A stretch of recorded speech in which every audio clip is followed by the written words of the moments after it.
Locked On 49ers live post-game rapid react show after that was a thriller. 49ers going to Cincinnati, beating the Bengals in overtime 26-23.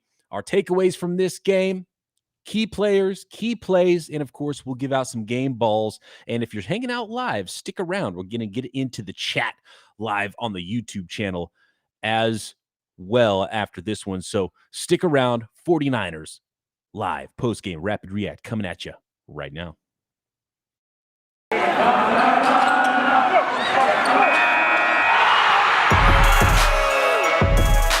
are Locked On 49ers, your daily San Francisco 49ers podcast, part of the Locked On Podcast Network, your team every day.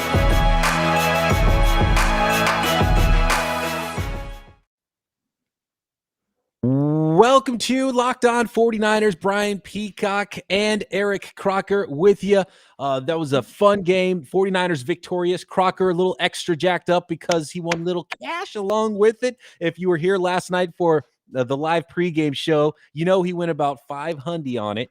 He said it was a lock. I doubted it for a while when he said it. I doubted it for a while late in this football game. I doubted a little bit early. In the middle, I was pretty confident. The 49ers had the lead until a field goal in overtime, and they would come back and win it. It was fantastic. Croc, how you feeling right about now? What are you sipping on victoriously in that chalice of yours over there?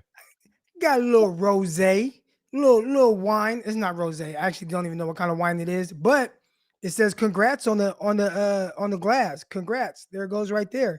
So it says congrats grad. We're not graduating from anything, but maybe the 49ers graduating to above 500. Let's go. Graduating to a winning team, graduating to 7-6 now on the 2021 season, in control of that 6th seed in the NFC playoff picture. A fantastic win, a huge win for the 49ers. Their odds jump up into the high 70 percentile range now, and probably even more depending on how some other games went, knowing that Washington lost. That's a big one for the 49ers to help them out as they look to make the playoffs. So it's probably more like 80% range for the 49ers making it into the playoffs right now. There's a ton to take away from this game. Number one, to me, I think we got to start with the quarterback, right? And the 49ers offense. Jimmy Garoppolo throwing 41 times. If you told me before the game 41 throws from Jimmy G, that would probably not be an ideal game script. But the running game wasn't going to be there for him in this game, and they had to go to the air, and it had to be Jimmy G that would win it. And I think we've got to really start at the end with those last two drives. And that's why we dubbed him Jimmy W on the podcast. He does enough to win football games. He did hit Jesse Bates right between the 3 and the 0 at the end of regulation. He did not catch that pass. It was not intercepted. Jimmy G and the 49ers drove down on offense, gave Robbie Gould a chance to win it in regulation. He missed that kick after a field goal by the Cincinnati Bengals. Jimmy Garoppolo and the 49ers offense hit the field again.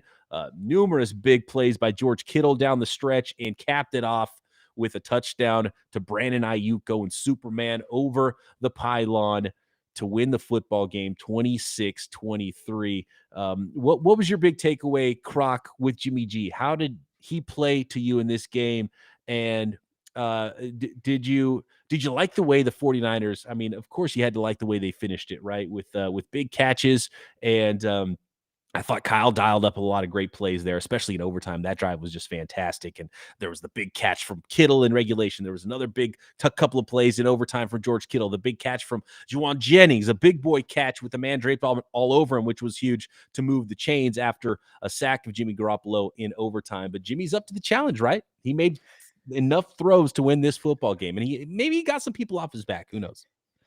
Yeah, and that's, I thought Jimmy was Jimmy, and I think we saw both sides of Jimmy Garoppolo. We saw good Jimmy, we saw bad Jimmy. And early on, I definitely was frustrated with some of the things that were going on with how he was playing. I didn't think that he was really doing anything to legitimately contribute to a win. And the 49ers, they were like 0 for 6 or 0 for 7 in the first half on third down. So he wasn't winning on the money drive, on the money down. The 49ers needed 2 muffed fumbles to really stay in that first half and kind of stay ahead. And I was just like, this is a skittish first half. That's what it looked like. I'm like, man, I'm so glad the Bengals had that weird taunting penalty, and 49ers were able to capitalize on that, and some other things, because the first half it looked like Trey Lance was playing, right? It was there was no like rhythm or flow to the offense. But second half they came out. I saw the flow. I said, okay, there we go, Jimmy Garoppolo. Let's keep that going. Obviously, that first drive ended up, resulting in a field goal. And I was looking at it like, I think that needed to be a touchdown. But 49ers obviously let Cincy come back. And I thought Jimmy Garoppolo, man, down the stretch, he did some. I think we saw both sides of him, like some of the things that we worry about with him, but the other thing where it's like, okay, this is why he gives you the best chance to win right now. He was tough as nails down the stretch. Some of the passes weren't the most accurate, but he put the ball in areas where guys can make plays, did a good job, and just really executing down the stretch. Overtime, awesome. Did a really good job with some of those throws, key downs. I believe there was 1 third down play. Good job, Jimmy Garoppolo. I appreciate that type of win, and I gave him a game ball last week for something similar to this, but obviously it didn't result in a game-winning touchdown. I'm glad this time it did. That was a good job by Jimmy Garoppolo down the stretch. Let's go. The chat is lit up already. Don't forget, everybody, to hit the subscribe button. We will jump into the chat after the regular pod is over and we give out our game balls. Jimmy Garoppolo finished 27 of 41 passing, 296 yards, 2 touchdowns. He was sacked 5 times for 41 yards, 0 interceptions. I'm not gonna lie. I see somebody in the chat. They're saying Jimmy Garoppolo was so bad, and I'm not gonna lie. Like that first half, I was just like, I was this close to losing my composure and saying like, this dude just sucks. Like, you know what I'm saying? He just sucks. But glad second half he rebounded well, and this is Jimmy Garoppolo. This is just who he is. And as frustrating as the first half was, the second half was. There was moments where it was frustrating. I'm like, Jimmy, we just need you. Please just make a play, bro. Make a play. Please make a play. And in overtime, I think he did an awesome job making a few plays. He made a few throws. And even in the first half, there was some bad along with some good. I liked seeing him try to chuck it deep. The play to Travis Benjamin. People were killing him for that. Yeah, it was underthrown a little bit. The ball hung up a little bit. But can I talk about that? Finally chucking the ball down the field. Absolutely. I want to get your take on that throw because I didn't have a problem with it. He underthrew it a little bit. The ball ended up hitting Travis Benjamin in the chest. So maybe it wasn't a perfect throw, but it was also a drop. So help your quarterback out. Maybe a better throw. It could have been a better catch attempt. He's not the biggest guy. He's not going to go post up necessarily, but I love it. Most of the time, only good things can happen on throws like that. Even if you throw a little bit short, we've seen that so many times with opposing quarterbacks throwing it up short on the 49ers defense. You get either a completed pass or because your receiver's got eyes on the ball, the defender doesn't. You get a lot of PIs that happen that way too. So people were crushing him for that throw. I didn't really have a problem with it. I like the attempt, right? And there was a time like this, and if you guys remember back to training camp, Jimmy Garoppolo threw an interception downfield. And the one thing I said was, and people killed me for it, I was like, you know what? I just like the fact that he threw the ball downfield and attempted the deep ball throw because he's reluctant to do so. So him throwing that ball, awesome. You attempted it. It was underthrown. Okay, you don't have a big arm. Now, a couple of things here. One, if you don't have a big arm, you have to throw it earlier because Travis Benjamin was behind the defender. So, okay, we got to see it. We got to throw it. You got to get it out there early. And if he does that, he probably hits him in stride and maybe it's a touchdown, right? That's the first thing. The second thing is, I don't think Jimmy Garoppolo's mind works touchdown, check down. So that probably was the third read or so. Then by the time he sees it, he's like, wow, he's behind the secondary by 5 yards. Let me throw it out there. But he just doesn't have that type of arm. I'm not going to kill him over the throw because I know who Jimmy Garoppolo is. He's not that big armed quarterback. But I would just say, please, Jimmy, I wish you would see it earlier so you can make it a lot easier on yourself because of who you are. But I like the attempt. Right. He throws the exact same ball if he throws it just a couple steps earlier, a split second earlier. And I never really saw, they kept, a lot of times in games, it's frustrating because they keep showing the slow-mo replay of the very end of the play. I want to see the whole thing develop. I want to go back to the all 22. Maybe there was a reason he couldn't throw exactly the time you think he maybe should have earlier on in the down. So those are some of the things I really want to see. I see a lot of people in the chat talking about the defensive backs and Ambry Thomas, the job he did as a rookie, the most snaps he's had in 2 years. So we will get to some of that stuff. We're going to get to a ton more here from this 49ers game. Just such a huge win, such a fun win. I think this is some of the most fun I've had. Overtime victories are always a great time, especially going down with the first team kicking a field goal. You have to go down, drive down, score a touchdown. Jimmy W. and the San Francisco 49ers did just that to win this one and improve to 7-6 on the season. Everybody watching live on YouTube, shout out to you. I see so many people in here already and chatting it up. We will hit you in the RE20. That's right. We will hit you in the chat as soon as the podcast is over and we give out those game balls, which are coming up very shortly. But first, I want to let the listeners out there know about Directv Stream. Does this sound familiar? You've got one device that lets you catch the game live. I'm doing that dance today in this very seat in this house today. Another device that lets you stream your favorite shows. You're watching sports highlights on your phone. You've got your neighbor's best friend's login for some other special good stuff on the side, right?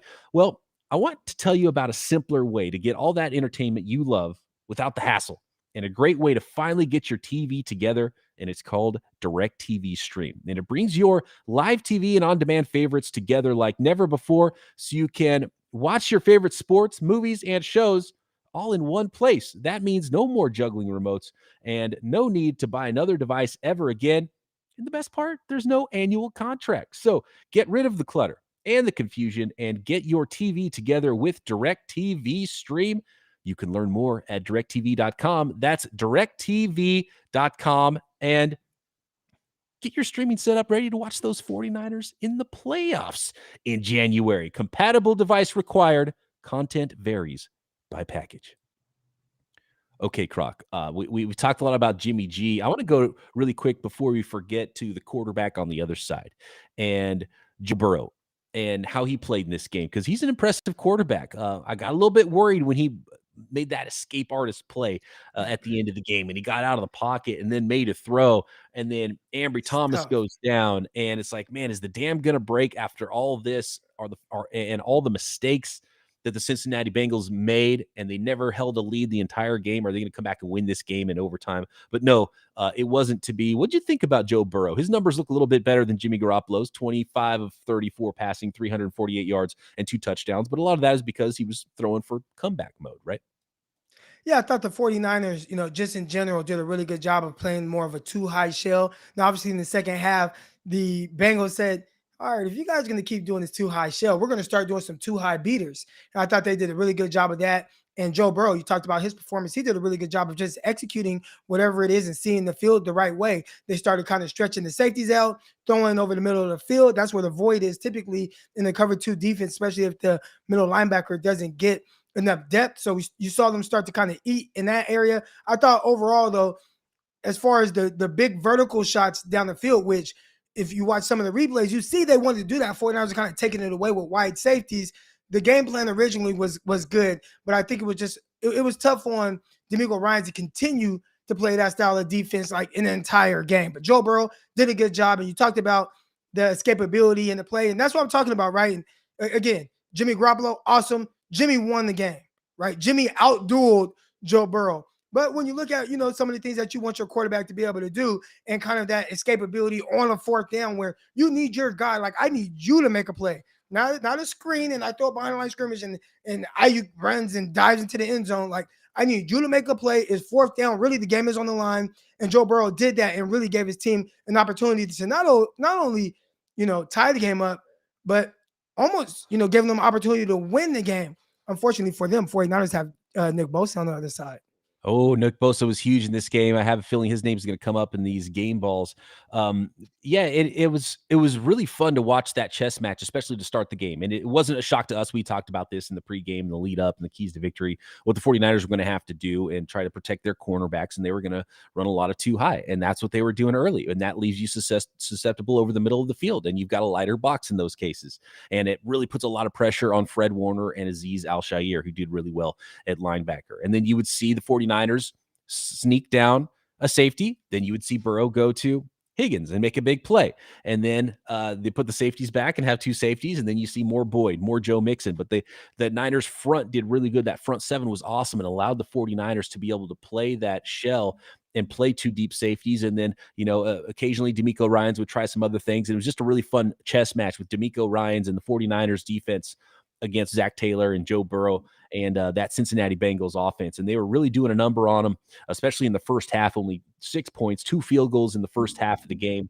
They came back strong in the fourth quarter with a couple of touchdowns there, but partially is because the 49ers weren't really moving the ball and they kept giving it back to the Bengals.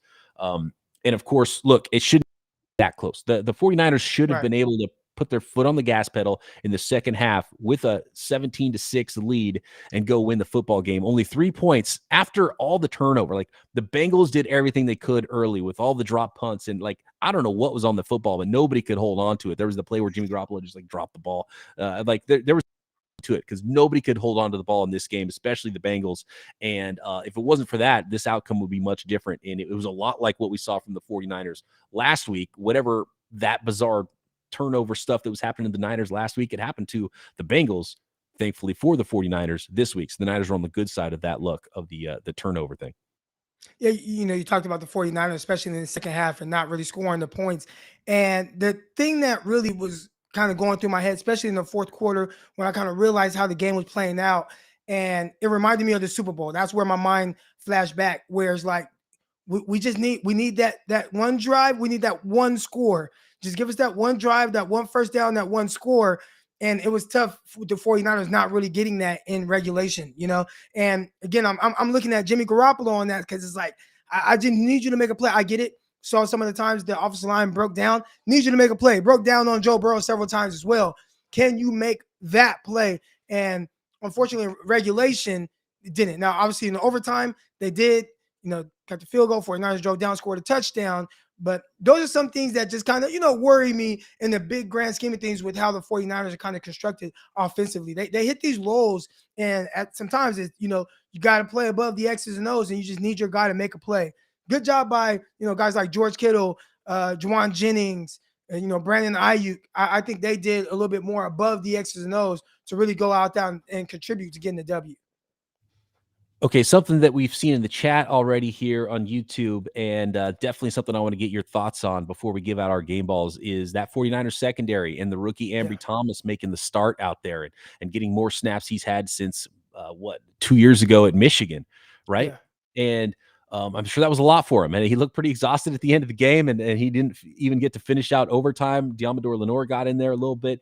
They obviously gave him a lot of help in this game. He did get beat, but how'd you feel about him overall? And break down for me a couple of things. There's 2 things I want to ask you about. One was the touchdown that was overturned, the non-touchdown to Chase, where you got that late separation, gave a little push off there. I thought that was just an amazing route by Jamar Chase. And then the 2 hands to the face penalties. Like, let's start there. When you're coaching a young defensive back, the first one I thought was pretty incidental. I thought he was trying to get him up on the shoulder pad, and he kind of just caught the face mask a little bit. But the second one, he was like aiming way too high and got him in the face a lot. So technique wise, what are you looking at there? Where's the aim point when you're trying to jam somebody?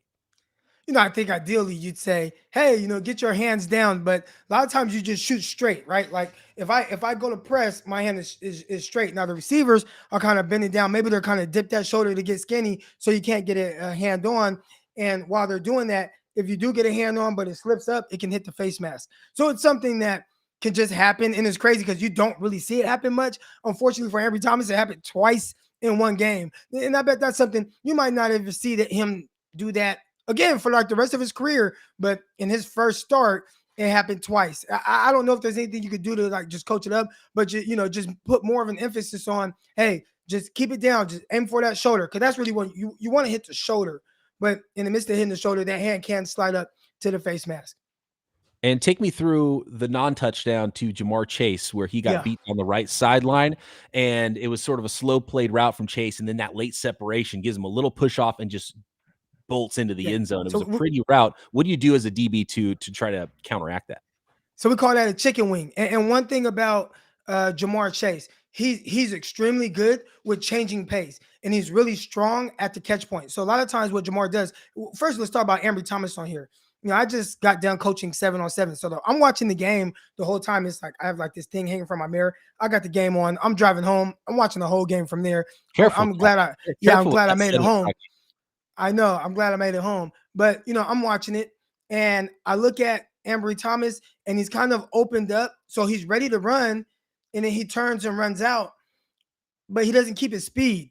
So you got to keep your speed to get up on top of that hip. Now, how do you do that? You got to kind of practice it. And I told my 7-on-7 kids today, crazy. I just went over that with them where I'm like, hey, when we backpedal out and we turn and run, we have to put an emphasis on keeping your speed as you turn and run. And it's tough, but you got to practice it. So Ambry Thomas did it. And I thought he didn't do a good enough job of keeping his speed. Now, maybe he's reading Jamar Chase down because Jamar Chase, it's not like he was like digging really hard and it's like, oh, he's going to run by you. It's kind of like an easy pace. So Ambry Thomas is kind of like, okay, read him down. Is it going to be a comeback? No, he's actually going vertically. So he gets to him, but Jamar Chase, he's amazing at this. He used the chicken wing. That's what we call that, right? So it's not like a full-on extension as far as what I saw driving, but it wasn't like a full-on extension. He just kind of uses his strength a little bit to give you like just enough to throw you off. And he does an amazing job of exploding out of that. And he did it, if you guys remember, LSU versus Clemson national championship where he got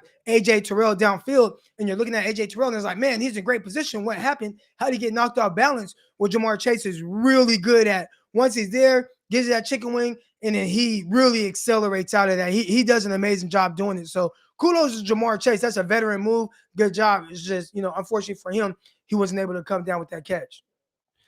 Yeah, that was more of a good the route. The Sluggo is different.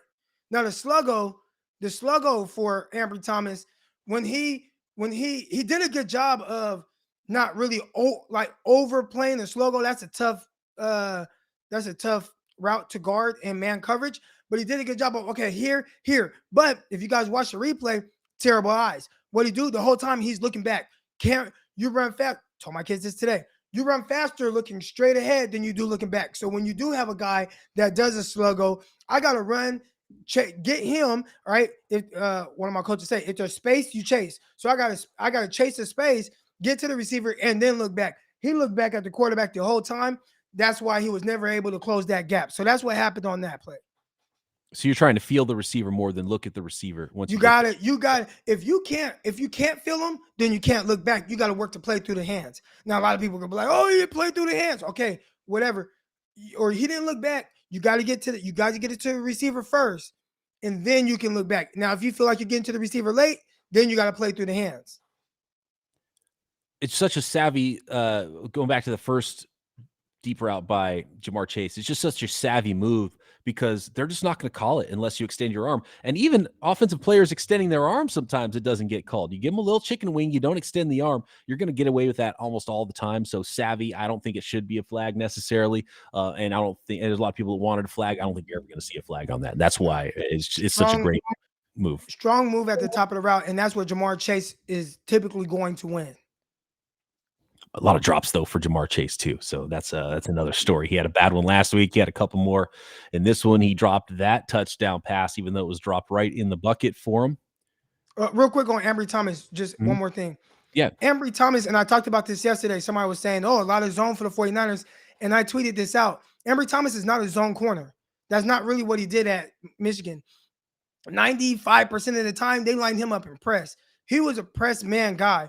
49ers, even on both of those, the touchdown and the would-be touchdown, where was he? That's off coverage. That's not Ambry Thomas' strength. He's a press man, in-your-face guy, and he gets physical at the line of scrimmage, and he turns around with guys. The 49ers played, from what I saw, mostly zone. Like, I'd say 90% zone with him off. A lot of cover, too, where he's still a little unfamiliar with, where his eyes have to be and squeezing certain routes and sinking under other routes. If one goes away or two goes away, how much can he sink under the next route? It looked like he struggled a little bit with that. That's not where Ambry Thomas a little lost in covers because that's not his thing. You keep saying it, Croc, and I'm going to give you a chance right now before we get to the game balls to say it again. The Niners defensive backs, don't worry about it. It's not going to be a problem, right? Even with the rookie out there. You thought it might be a problem. It ended up being okay. And what was your grade on Ambry Thomas, too? I want to hear that. I'd give him a C. Now, again, you don't want to see those things, but just that's not what it's hard because going into it, if you would have told me before the game that the 49ers are going to play 90% zone and have him off, I would tell you that's a recipe for disaster for Ambry Thomas. That's not where he's good at. Now they did it, and it was the coordinator protecting the guys on the outside. I give them a C, but I didn't really see a whole lot that I want to see from the young corner. I want to see him get up and guys be physical, be aggressive at the line of scrimmage, play man coverage, and make guys work to beat you. I didn't see that. I thought he did all right, as well as you could expect. I think there's a lot of folks that are still, look, we're going to draft the corner in the second round or whatever like that. And I understand where you're at with that. It's not an ideal situation right now in the secondary, but I thought the defensive line did a ton to help him out. And it turned out to be okay. Not ideal, but it was okay. And the 49ers came out of there with a really tough assignment for those defensive backs, especially the corners. So more on the defense, more on some offensive players we haven't talked about yet. Let's give out some game balls next. And Jordan here says, wait, you got to start over. I'm here now. Just hold on, Jordan. You're going to be able to find the full podcast on the audio platforms tomorrow morning. And we're going to stick around and chat with you as well after the podcast is over, after we give out those game balls next. This holiday season, grab the protein bar that tastes like a candy bar, or even better than a candy bar. Let's be honest, Built Bar. It's filled with so much holiday goodness, rich with decadent flavor, covered in 100% real and delicious chocolate. But amazingly low in calories, low in sugar, low in net carbs, and low in fat, and high in protein. So it keeps you satisfied. You get the best of both worlds, delicious and healthy. And yeah, some new holiday flavors out there like eggnog Built Bars, which I can't wait to get me a box of those. So many other of the regular flavors as well. Raspberry, peanut butter brownie, cookies, and cream all have, somewhere around 140 calories and 17 grams of protein. And yes, low in sugar. They're good for you. And they're exactly what you need if you need a little bit of extra fuel. You need to bust down those mall doors if you're doing some last minute shopping. Throw one in your jacket, throw one in your purse, throw one in your car. If you skip lunch, you need a bar to get you through between breakfast and lunch, or you need a power lunch on your way to a meeting. Whatever you're doing, a Built Bar can satisfy you and you'll feel good eating one. So go to built.com, use promo code LOCKED15. You will get 15% off your order.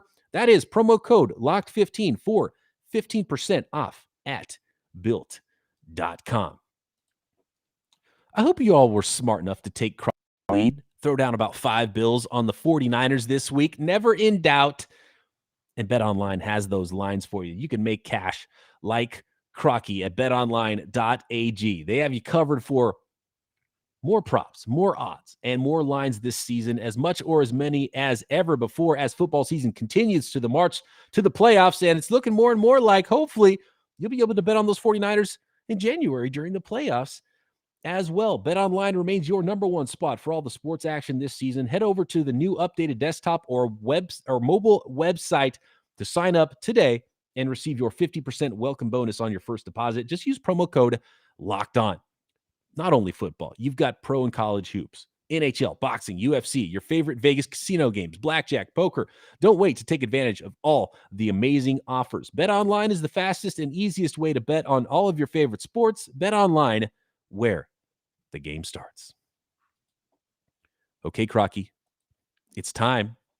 It's game ball time. I've seen a lot of nominations in the chat. I'm going to let you go first, Crocky. Is there one name you want to throw out there above all to give the first game ball after this 26-23 win for the 49ers in Cincinnati? I'm going to start with Jimmy Garoppolo, because he started so bad. I know some people unsubscribed from the channel last time because I gave him the game ball. He came through. I got my guy Raymond. Shout out to my guy Raymond. I see the DMs. I was driving. I couldn't respond. But, Raymond was like, I've seen enough of this Jimmy Garoppolo show. Like my guy Raymond from Jersey. But he came through when it mattered most. Again, it was ugly moments. And I've grown to accept the ugly moments because that's just who Jimmy is. But there were just enough good moments to be able to pull off the victory. So shout out to Jimmy Garoppolo. He gets the first game ball. I'm going to go to the defensive side of the ball. There's one more guy who's going to get one on offense that we know for sure, maybe more. There's no rules, Croc. We can give out as many game balls as you want here on Locked On 49ers. But I'm going to go across to Nick Bosa, who currently it says under his box score 2 sacks. I think he should have a 3rd sack because Al-Shaair, as good as he was, he got a game ball for us last week. He was awesome. He was everywhere in the first half. He didn't have as many stats in the second half, but he filled up the stat sheet in the first half. They gave him credit for a sack on that play where Joe Burrow on 3rd down was chased out of bounds, and it was a negative gain, so that gets a sack. Somebody gets a sack for that. And he was credited with the sack, but he was in front of Joe Burrow. He was like in coverage, and it should go to the closest guy. The guy who made the play was Nick Bosa on his pass rush, his in-to-out pass rush, and chased him toward the sideline. I think when they go back, they might alter that, and Nick Bosa actually got 3 sacks in this game. That's how I think it should go. I don't know the exact rules, but Al-Shaair, I don't think was the closest guy to the ball, but maybe he was the one that was downfield, keeping him from running forward. So maybe that's how he gets the sack on that. It wasn't really a true sack. But anyway, Nick Bosa was awesome. He was his dominant self and really came up big, too, at the end of the game and made some big plays and sacked his old buddy Joe Burrow from Ohio State. And that 49ers defensive line made a huge difference in this football game. And really, you could give a game ball to the entire front 7 probably because they were tasked with stopping Joe Mixon, stopping the run, covering the middle of the field while the Niners ran that 2 deep shell, and they were awesome. Crocky? Yeah, I'm here. My bad. Yeah. So next game ball, obviously, and I'm gonna stay on the opposite side of the ball. Got George Kittle, man. Dude's a warrior. Another huge game. Another you see what he did last week, the performance he had, having 180 receiving yards. 49ers aren't really utilizing Deebo Samuel as, the legit pass catcher that we know he is, not really seeing the targets right now. So I know the defense is like, man, we got to take away one guy. It's George Kittle. They can't do it. He figures out how to make plays. He did an awesome job of making that diving catch down the left sideline. Man, that was such an amazing catch. Great job being able to reel that in. Ball was kind of high. Didn't matter. All right. The one down the sideline, if the guy didn't pull one arm away, shout out to, I think it was Von Bell, pulled one arm away, but he kept it tucked in. George Kittle had to actually try to catch the ball with one hand, so it was good defense, but I felt like, man, if he would have had the other hand, that would have been a catch. Big game from George Kittle, a guy who that's the guy you can't let get off. He gets off anyways. Amazing job by him. That's my second game ball. Oh, that's a good one. George Kittle just balling out in this game. 13 catches on 15 targets, which is what I want to see. You got to target that guy double digits every single game, Kyle. He got away from that earlier on in the season. There was a lot of Deebo, and look, keep getting Deebo involved. We'll talk a little bit about that, but 13 catches, 151 for George Kittle, the touchdown. Probably Jimmy's best throw of the day was that incompletion where Von Bell got Kittle's armed. I mean, he dropped that in the bucket, and that was a deep throw. That was a downfield throw. So I love seeing that throw. Kittle could not bring that in, but he's been amazing the last 2 weeks. We're talking about 21 catches for 320 yards or something with 3 touchdowns, right? The last 2 weeks. I mean, that is crazy superstar stuff from George Kittle going up to get that ball. At the end of regulation, that was one of the best catches of this game. So absolutely, no doubt. Somebody in the chat said give him 3 game balls. George Kittle is one of the easiest balls this season to give him one. He was a superstar in this football game.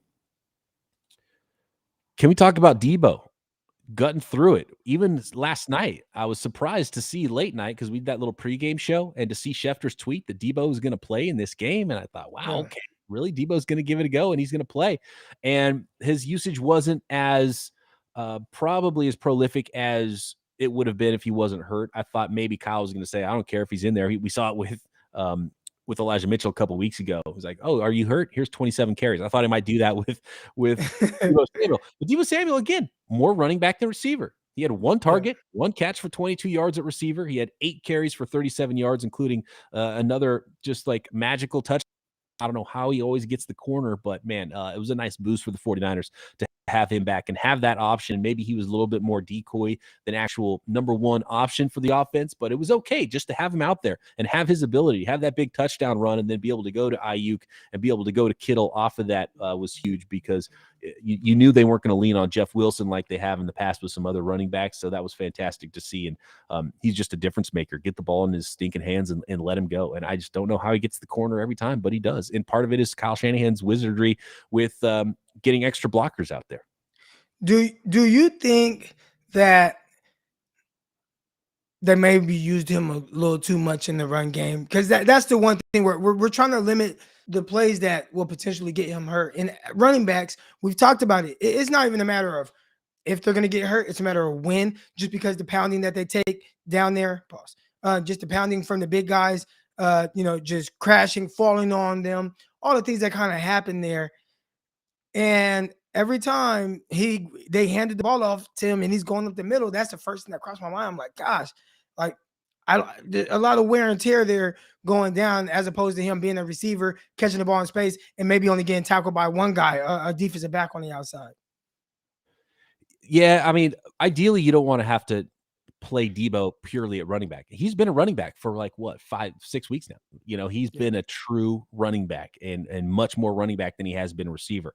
8 carries is more than I would like. I think in this scenario, it made some more sense just because you don't have much else at running back and you needed that dynamic option, but maybe you could have thrown Hasty in there a few times and maybe have more passing targets to Debo rather than those carries in the backfield and the one where he's like cutting it back into the meat of the defense. That does worry me a little bit, and you don't want to see him get hit a lot.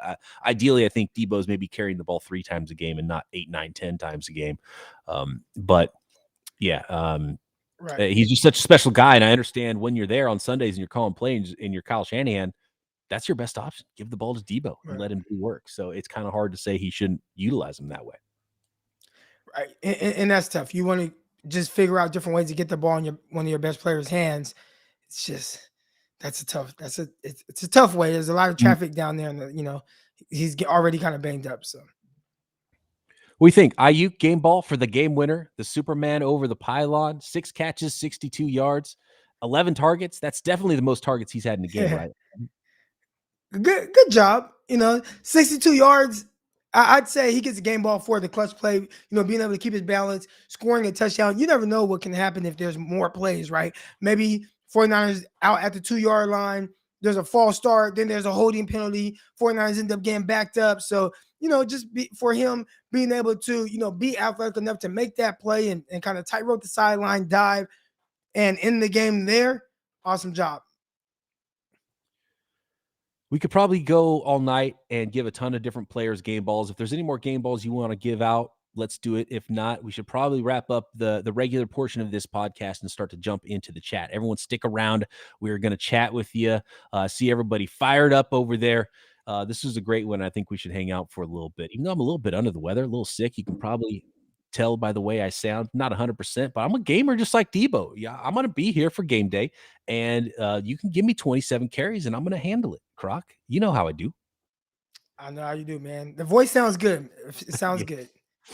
I feel a little bit under the weather, but we're going to get through this, and we're going to jump into the chat now. Appreciate everybody that's on their live. Stick around. Everybody that's listening on the audio podcast, love you too. Hope you're having a great morning, a great victory Monday on all of your podcast flat platforms. And of course, as we do, Croc and I will be back every single day. Thanks for making us your first listen right here. Locked On 49ers. Game time decision. Don't even put that doubtful. Like, if you want to put me as questionable, okay. But I'm always going to show up. I'm always going to play. Yeah. Shoot me in the butt with Toradol, and I'll be out there. I'll be on the field. I'll be here in front of the mic doing this podcast for you every day. But doing it for it's going to be year 5 for me in January, by the way, Croc. Wow. I'm always Congratulations. doing Locked On 49ers every day. I thought it was insane. David Locke with this idea of this podcast network, doing the podcast every day. And I started in January, which means I started in the off season. 5 podcasts during the off season. Nobody was doing that. And it's been amazing. So I'm appreciative of it. I love bringing you on, making this podcast even stronger, Croc. And I love seeing all the listeners, and I love having this new platform now on YouTube so we can jump in here and chat with the folks. So this is fun, being able to interact with everyone, and now it not have to be as structured, but we come in here and really just talk to you guys about how you felt about the game. We can kind of loosen up a little bit. I see the chat going crazy. We got the wine going up. What do you drink? What are you drinking over there? I've got a little can of Pilsner. I wasn't, I'm not feeling great. I did the Negronis last night, so I was taking it easy today, but went into overtime, and I was like, I had to go grab a local Davis, California Sudwork, the People's Pilsner. So I'm just a little light Pilsner right now. Right. Now I see a lot of people, Eric, take a shot live. I don't have any hard alcohol in there. I need to. So I'm not a big drinker. I'll drink on occasion. And out here, I live in kind of the middle of nowhere. I live in a town of 10,000. I don't have any of my buddies out here. So a lot of times I'm watching the games by myself. So I feel kind of like an alcoholic, just like throwing back shots and stuff. And it's just me and the TV. Yeah. So I don't keep a whole lot of alcohol in the house, but we had a little bit of wine in there. So I poured up a nice little glass. Drinking by yourself does get kind of weird sometimes. That the pandemic was rough because you weren't hanging out with people a lot, at least for me. And I'm like, well, what do I do? Just have a party by myself on a Friday Yeah. night? As long as my wife's around, maybe we each have a glass of wine. You don't feel like a booze hound. But when the wife goes to bed and then I go, oh, maybe I'll make a cocktail before bed or something like that. Yeah, Yeah. it does feel a little bit funny, especially if you start doing that a little too often. Now, listen, I did see the comment from one of my guys in the chat, and he said, Croc, did you see the wiggle that you wanted to see from Brandon Ayuk? So I'm a little critical of Brandon Ayuk. All right. I haven't, not saying he hasn't done well. I think he has done well. I think he's a solid receiver. But I've been looking for a little bit more dynamicness after the catch, right? And what happened was someone asked me, basically CeeDee Lamb, Brandon Ayuk, like what are kind of the differences? And the biggest difference, I know most people will go to the quarterbacks, but I think it's even before the quarterbacks get involved, like Brandon Ayuk defeating man coverage, you know, how he looks coming off the line. I can show you reps where it looks great, but I think he lacks the consistency with it. And then I feel like after the catch, it always looks like if it's not just there, he's always almost kind of going down. Like I don't see that putting defensive backs or putting defenders in a panic after he catches the ball in the sense of really just, oh, stop on the dime, make a guy miss, shoot up field, get more yards, maybe spin off of a guy. I'm not really seeing that. So I would like to see a little bit more of just that dynamicness, him play a little faster. But as you alluded to, maybe it could be, is there some added weight or whatever? I see somebody else in the chat, confidence. And that's a big part of it. If you've ever watched a really dynamic player, a lot of times they're just so confident. Ball's in my hand. Okay, now I'm just going to play around with people and I'm going to pick up yards. I'm going to make guys miss. I haven't really seen that from Brandon Ayuk. That was one of the things I loved about CeeDee Lamb and why his grade. That was one thing that you always see in wide receivers, and it's one of the things I liked about him. I hated the offense he was in; it made the evaluation more difficult with CeeDee Lamb, and he weighed in a little bit smaller, skinnier, shorter than I thought he was going to be. It was like, is he going to be 6'3"? And Jefferson, same thing happened. Is like always in the slot, and he's listed as 6'3", shows up 6'1". It's like, is he a difference-making guy? Are you going to draft him that high in the first round? Or 4.5 speed for Jefferson? I think he was 4.43 or something like that. Yeah. And I should have had those guys higher because of that mentality. And it's so important. And that's what's fun about the draft is you learn more and more every year. You're like, oh, who cares about the 40? Who cares about this and that? Sometimes you need the guys who are the alpha playmakers. They want the ball. They are going to make plays. Deebo Samuel has that in him. It's ingrained. Dante Pettis absolutely did not have that in him and was a complete bust, and I don't want to say Ayuk's on the Dante Pettis side, but I think he lacks. I think the big thing for me with Ayuk is I don't know what his calling card is. I don't know like what his thing is because he's not quite as good after the catch as I hoped he was going to be. He's not necessarily dynamic down the field, although he's fast. He's got long arms, but he's not that big, and he's not great at the catch point going up to get the ball either. He's just which was something coming out of college, right? Like that was not everybody alluded to the long arms, but that like as far as the analytic aspect of it, that was not a strength of his, the contested catches. No, he was straight up bad. He was like caught 2 of 14 contested catches or something his last year at Arizona State. That was never his strong suit. And maybe he's even gotten a little bit better than that, but he's still not there. I don't think that'll ever be his strong suit. But really the catch and run stuff after the catch, I thought he'd be better, making people miss. I don't know if it's a confidence thing. There's one play tonight where he kind of ran out of bounds and he was like, oh, don't even touch me on my way out of bounds. It was like, there's something missing from every aspect of his game where he's pretty good at all of it, but I don't know if I see the traits for a number one guy that people are trying to make him out to be. And look, he's still very young in his career and probably has a lot of development to come. And we're seeing what Deebo has become in year 3. Maybe that's to come for Brandon Ayuk, but there still needs to be a lot more development there for him. I think he's a solid receiver. He does a lot well. He's a springy athlete, but I don't know what his exact calling card is. He's just kind of pretty good, but not really a master of anything. Right. I can't really say, oh, he's a dynamic at this one thing. And that was kind of my thing with him too. And I know it probably sounds like we're killing Ayuk, but we're just, he's a first round pick. We just want to see a little bit more and have something that he can hang his hat on. I thought that he's kind of winning in a similar fashion as Deebo Samuel, but we're not seeing the after the catch aspect of it. Deebo's the best run after catch guy in the NFL right now, statistically. Ayuk's not that, but I think when it comes to kind of creating that separation, it's similar. Right. That's how Deebo wins, though. He's able to kind of catch it, people on him, and break a tackle, and then outrun everybody. Right. Where is that aspect in Brandon Ayuk's game? Or if he's not going to be able to do that, he's going to have to win more with separation. And I think he's kind of lacking in that aspect of it. So right now, he is more of he's a decent wide receiver too, but not the pure potential wide receiver one that I personally thought 49ers were getting with some of the things I was seeing him be able to do on film in the Pac-12. Yeah, it's not like he's fine. He's a starting wide receiver. He's the number 2 wide receiver. He's maybe, number 3 option behind Deebo and George Kittle. But those guys are stars. So there's nothing wrong with that. He's a good player. It's just a lot of people wanted to put him as, he's the next guy, wide receiver 1 all day long. I haven't seen that he's going to be that yet, but he's a nice player. He's a solid receiver. Yeah, and I think probably people just got too excited. That's what fans do. Get too excited, put too much on a guy first. Let's see it and let's find out what he actually is. And we probably won't know that until maybe this time next year. I think we'll know a lot more about Brandon Ayuk, and there's still some development to come, I think, for him, just like we saw with Deebo Samuel this year.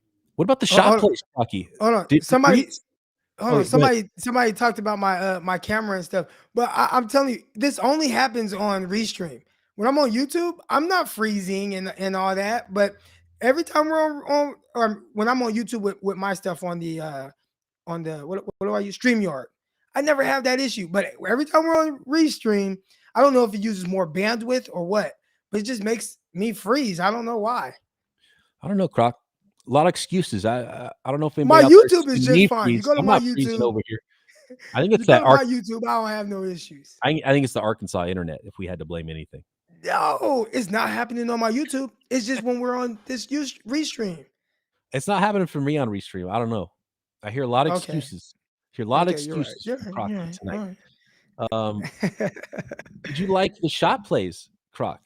Oh, by the way, we haven't seen the cat in a while. Are you using your phone still as the extra camera? I want to see the kitty cat show up. Nah, I'm actually using the iPad, but I'm about to go buy a new camera. It looks great. Yeah, but it can actually be even better. But I actually have my phones now. Remember, I was using one as a streaming device. Croc had this little app on his phone, and he was using it as an extra camera, and the camera looked great. But every once in a while, they lose connection, and it would just be a picture of a kitty cat. I don't know why, but if somebody called, someone calling you, that's what it was. Yeah. Shot plays, keep doing it. Keep taking the shots, man. I love it. Nothing bad is going to happen. He dropped one in the bucket to George Kittle, incomplete. So what? He hit Travis Benjamin. He underthrew it. If he throws it in stride, maybe it's a touchdown. Benjamin had a chance to catch the ball still. Maybe it's a pass interference. He's not throwing interceptions on those balls. He's throwing interceptions when he doesn't see the robber safety come down. It was the Jesse Bates near interception in the fourth quarter, which would have pretty much killed the game for the 49ers right there, was the same exact play as the Harrison Smith against the Vikings play. Robber doesn't come down, doesn't see, he's trying to throw the dig route and doesn't see the robber safety come down, throw the safety, or he's throwing to the linebacker underneath. He's not throwing interceptions, trying to push the ball down the field. So good things happen. Keep it going. And this offseason, add a receiver that's really good at catching deep balls instead of a 5'8" fast guy that is 30 years old and a kick returner. Get a true downfield guy. That's the thing missing on the 49ers offense right now. Everybody's underneath, big guy, catch and run, maybe. They need a linear vertical player that's got some length, got some range to him, that can catch those deep balls from Jimmy Garoppolo, who's definitely coming back next year, or Trey Lance. Drake London. Now, maybe Drake London might not have the pure straight line speed, but I think there's potential for him to be a second round pick, maybe. But T. Higgins, right? T. Higgins, second round pick. He didn't run fast, but he's got the ball skills, got the range, got the size. It's not all about speed catching the ball down the field. It's about ball skills. I think that's kind of who Drake London is, but Drake London's legit 6'5". So he's taller, but similar play style in the sense of not being the overly, twitched up route runner, but still can, give you some good catches, huge catch radius, run after catch. I think Drake London, I don't think he's going to run like a 4.4 or anything to be a first round pick, but I think second round, you'll be able to get a Drake London, and he'd work wonders for the 49ers and bring a different dynamic to what they have at the receiver position. I got to do a lot of film work. Justin Ross, I've been watching him for a long time. He had that really bad injury that knocked him out for a full season, right? How's Justin Ross looking? Could he be that role? And he was thought of as being, a potential top 15 wide receiver. What is he looking like as a prospect now, Crocky? Hurt again. So he had the back injury. He had like a back fusion surgery. He came back this year, was doing well, ended up opting out to play the rest of the year, but had to have some kind of foot surgery or something like that. So there's been some injury concerns, but definitely some ability there. Now, he is a guy that I think most people probably would have projected to be a first round pick. I don't think he's going to be that, but I definitely think, in the sense of his ability, it is more like T. Higgins, and probably a guy who you are going to see more of a day 2 pick, somebody that probably should be there for the 49ers. He's not 6'4", though. I think he's closer to probably like 6'2.5", 6'3". Really a lot like T. Higgins. Yes, 6'2 plus. 6'2 plus is what I'm looking for in the next 49ers wide receiver. That's at least 4 or 5 speed, but it's got ball skills, can get down the field and do some things. This is just some love for Croc, makes it better. Solo pods aren't that great, but I still listen. Okay, I'm glad you could stomach the solo pods when I was doing them for 4.5 years before Crocky joined on, and I agree, makes it so much better. We can, bounce things off. I just appreciate him, just sticking through and listening to my voice. You talked about being under the weather. I always sound like I'm under the weather, but everybody, they kind of, our strong listeners still deal with it. They work through that. Where was that question? Somebody asked why, here it is. Why do opposing defensive coordinators even play outside coverage against Garoppolo? Great question. I would make him try to throw outside the numbers, and he did early on. I don't know if it was the first drive. That was almost intercepted by Awuzie. Tried to throw outside the numbers to Brandon Ayuk. Talked about him not really creating that much separation. That probably should have been an interception, head back the other way, and I don't think anybody would have caught him. Jimmy threw a couple of balls where it's like, ooh. Yeah, he's good for that. He's good for a couple of games that stops your heart a little bit. That was the first comments when we first jumped on the pod. There's a lot of people were like, man, I'm still catching my breath. Their heart was beating.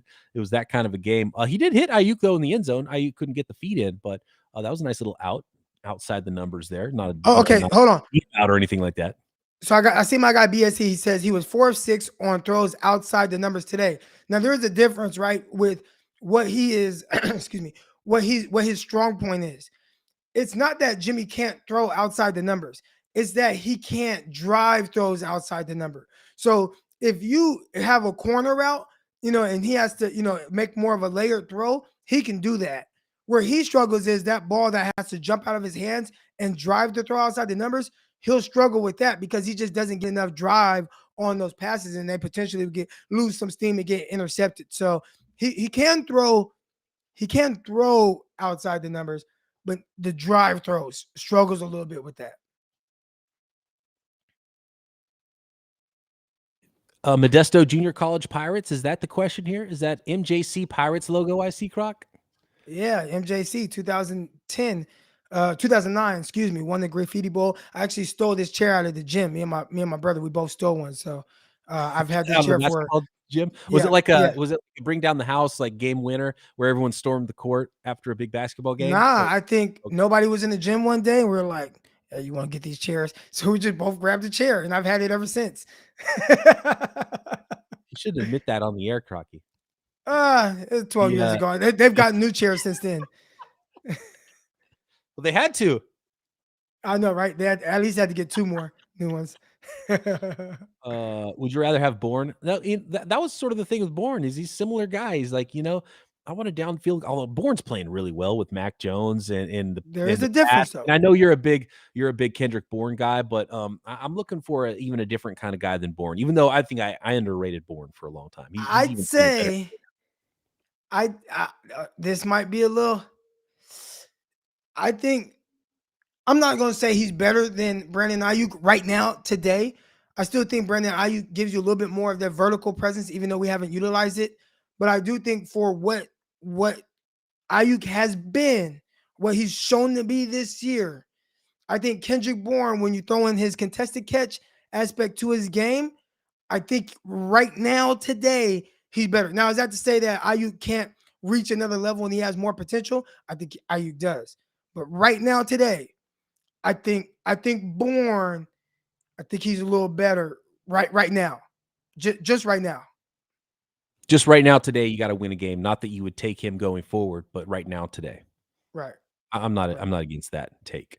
Back shoulder to Jennings. Yeah, that was awesome. Like, let your playmakers make a play. And I think we saw a little bit in this game. I want to see more of it. I want to see Kyle call him, and I want to see Jimmy throw him. Let your players make a play. Throw the ball downfield. Not a lot of bad things have happened when the 49ers did that. What's incomplete pass. Boo-hoo. You could get a big play. Your playmakers can make a play. You get a pass interference. So many good things can happen. And every team does that against the Niners. Niners don't try teams. And it's going to open up things. They have to respect it.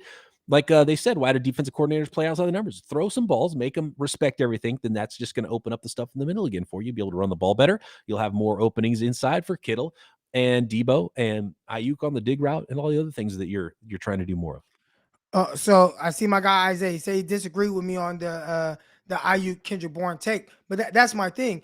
Ayuk is supposed to be more of the separator, the guy that can stretch the field more, and he hasn't been that. So right now, if Ayuk, what he is better at or has more ability than Kendrick Bourne with, if that aspect of his game isn't being utilized, now maybe we could say it's because of the quarterback, and I would say okay, that's fair, but I'm not seeing the separation. I'm not seeing the speed aspect to his game. So now he's kind of being utilized as Kendrick Bourne without the contested catch aspect to his game.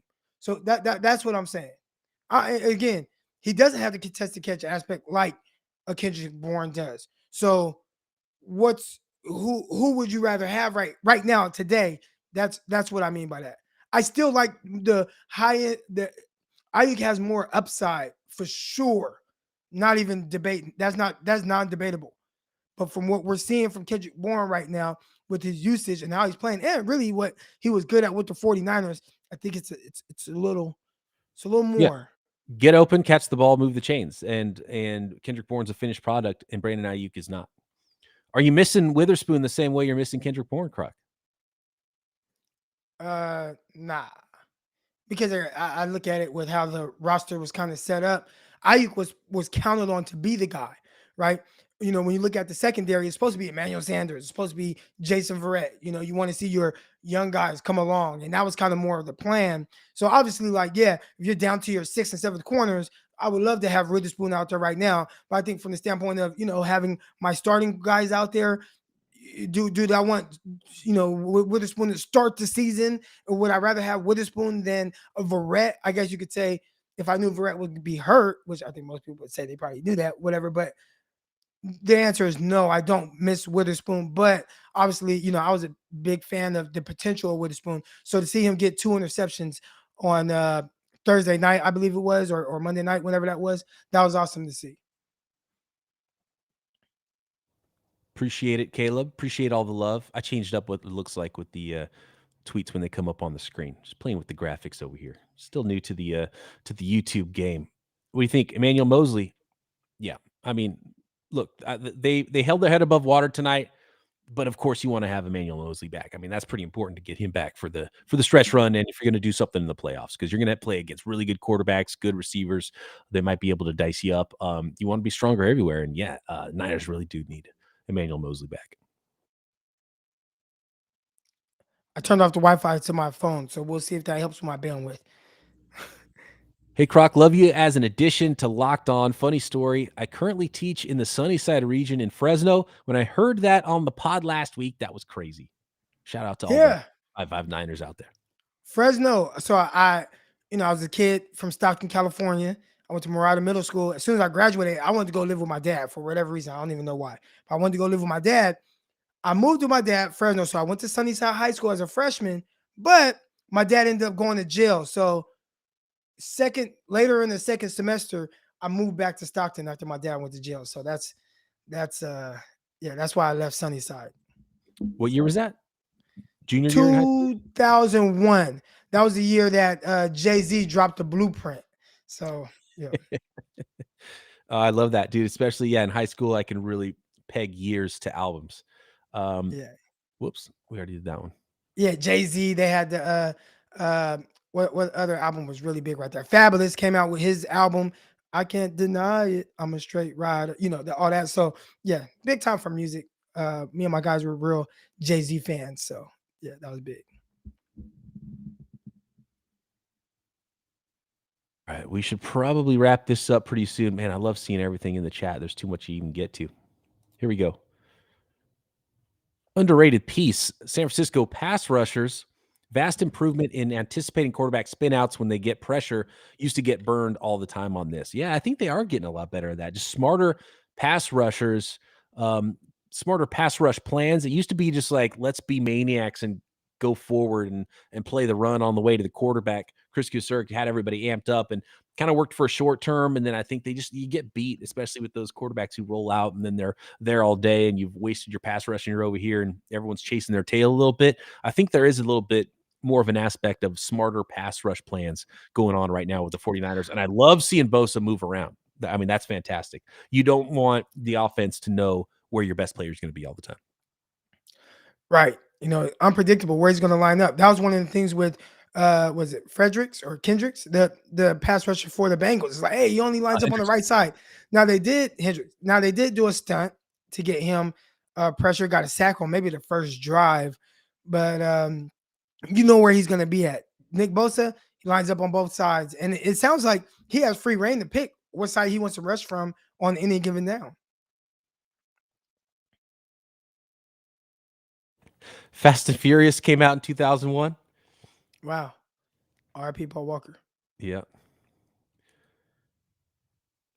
Peacock, why did you leave Davis? I haven't left Davis yet. I'm currently broadcasting from Davis, California, but our house is sold, and in the new year, early in the new year, we will be moving back to San Francisco because that's where the wife works.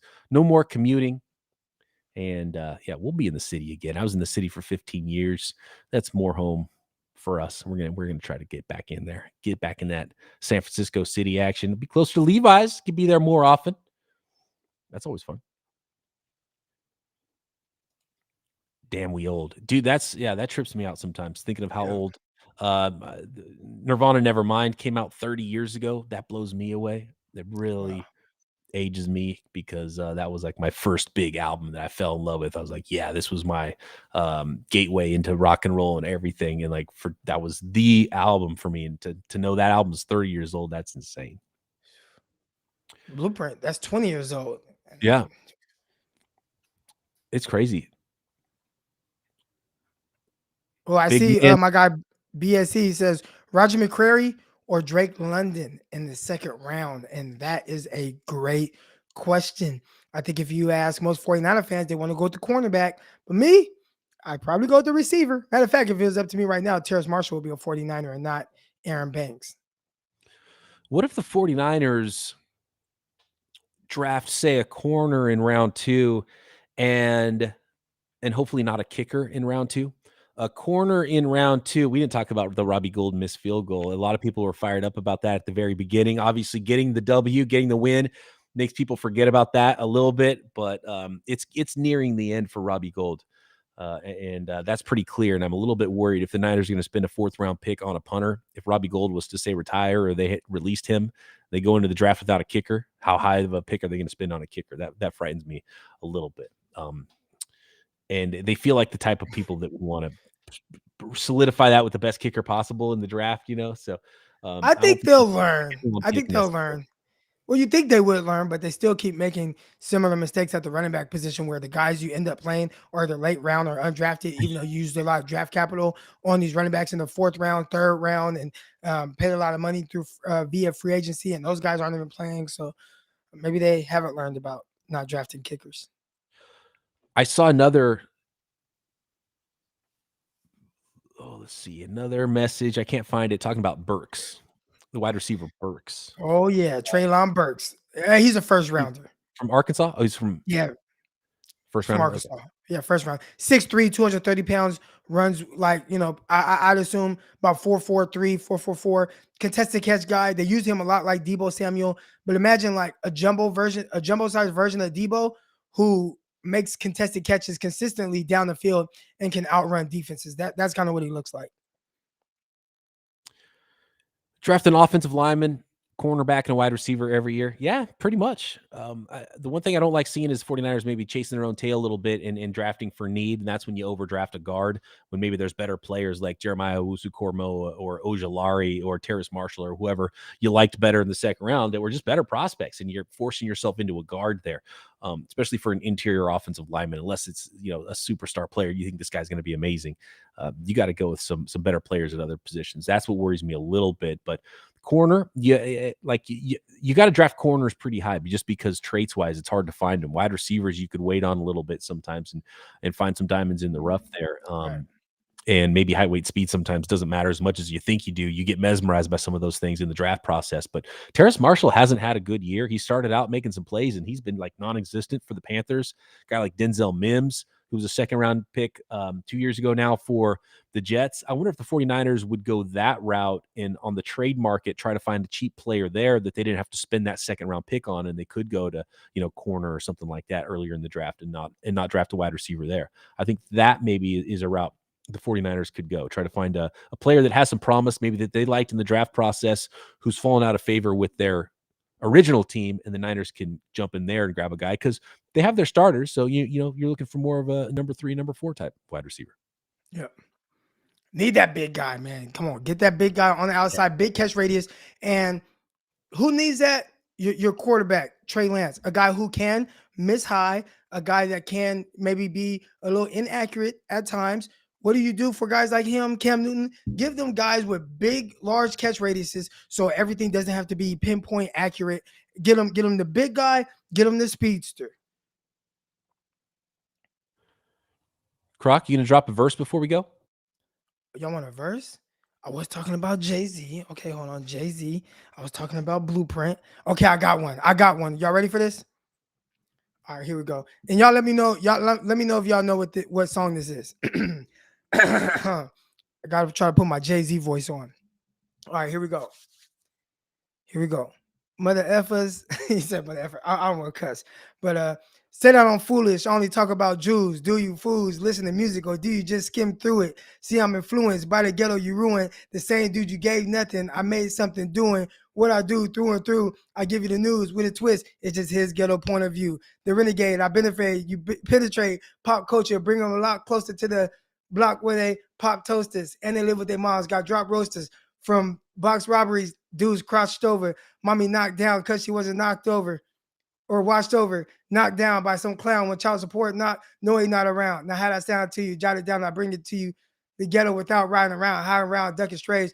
Frustrated youth stuck in their ways. Just read a magazine that messed up my day. All right, that's it. But yeah, that's that Jay-Z, man. That's that Jay-Z. It's been a while. Always around the football at that time. Made a great catch. Yeah, that's that Jay-Z. Jay-Z, my favorite rapper. So you know what I'm saying. So I haven't listened to it in a while, but. There you go. So I kind of botched a little bit of the lyrics there, but that'd be cool. Oh, no, that was fantastic. I think that is a perfect way to end this podcast. Big win for the 49ers, improving to 7-6 with a 26-23 win in overtime over those Cincinnati Bengals in a fantastic spot now down the home stretch for the rest of the season. Looking ahead, who we got here? I don't even know who's on the schedule next week. Is it the Texans next week? Falcons, I think. Falcons, Titans, Texans, Rams. We talked about 10 wins. Niners win 3 of those 4 games and really solidify it. 9 might get you in at this point in the NFC. I think the Niners are going to win 3 of those last 4 games. I really do. And be in it. And who knows, maybe even push those Rams. Maybe the Niners will be playing for the 5 seed in week 18 against those Los Angeles Rams. Croc's going to be there. Am I going to be there? John Chapman's going to be there. Hey, y'all got to be there. John Chapman's having his Gold Rush party out there in LA. It's going to be Saturday. Hit me up. I'll shoot you the link. You know what I'm saying? Everybody come hang out. It's going to be a big party with everybody. Saturday night, the Saturday before 49ers take on the Rams out in Los Angeles. Bobby says, go Lakers, go Niners. I am not putting that up on the screen. I appreciate y'all out there, though. It's no, we got to go. I got to go before Croc gets back on the screen. Thanks for listening. We'll be back tomorrow.